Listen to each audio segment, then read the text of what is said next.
Alright, now we're going to be adding the last two ingredients to this.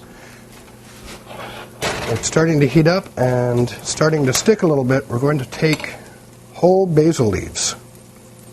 Now some of your basil leaves are going to be bigger than others. We're going to grab down by the stems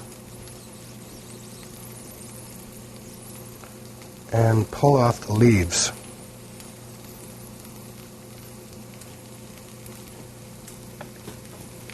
Now if you'd like, because these leaves are so big, you can actually just rip them right down the center.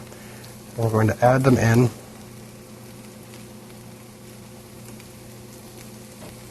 So the tomato paste and the basil leaves are really going to give this a nice flavor. They're going to interact really well along with the garlic.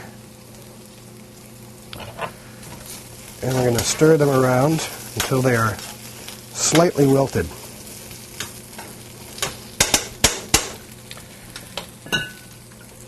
Then we're going to take our balsamic vinegar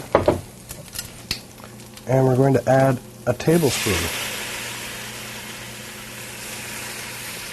Keep it from scorching, and then we're going to stir this